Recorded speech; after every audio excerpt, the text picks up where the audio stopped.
Fighter প্লেনের cocopeat থেকে দেশের প্রধানমন্ত্রীর আসন। বর্তমানে দেশের নানা গুরুত্বপূর্ণ পদে অলংকৃত করে রয়েছেন মহিলারা। সেই অর্থে তারা দশভুজা। হেসেল সামলানোর সঙ্গে সঙ্গে যাবতীয় প্রাতিষ্ঠানিক ও প্রশাসনিক কর্মে তারা পুরুষের সঙ্গে সমান তালে লড়ছেন। পশ্চিমবঙ্গের 22টি জেলার 17 জন এরকমই বিভিন্ন গুণে পারদর্শী মহিলাদের নিয়ে সল্টলেকের 5 তারা হোটেলে অনুষ্ঠিত হলো দশভুজা। আয়োজক ফার্মাসিউটিক্যাল সংস্থা ম্যানকাইন্ড ফার্মা। আর এই দশভুজাদের বেছে নিলেন রূপলী পর্দার 3 অভিনেত্রী শ্রাবন্তী চট্টোপাধ্যায়, শুভশ্রী গঙ্গোপাধ্যায় এবং সৌরসেনী মিত্র।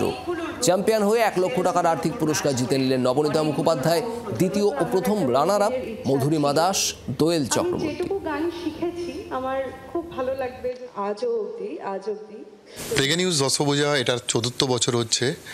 আর আমরা প্রথম থেকে যখন শুরু করেছিলাম উদ্দেশ্য ছিল যে পশ্চিমবাংলায় গ্রামেদের ডিফারেন্ট ডিস্ট্রিক্টে যারা প্রতিভাবান মহিলা আছেন তাদের যে প্রতিভা আছে, গান, নাচ, আবৃত্তি, কবিতা, সেটাকে একটু তুলে ধরা, টিভিতে দেখানো, কে শুধু পাড়ার নয় বাকি পশ্চিমবাংলার লোকেরাও তাদের প্রতিভাটাকে দেখুক। এটাই মেন উদ্দেশ্য ছিল এই প্রোগ্রামটা শুরু করার।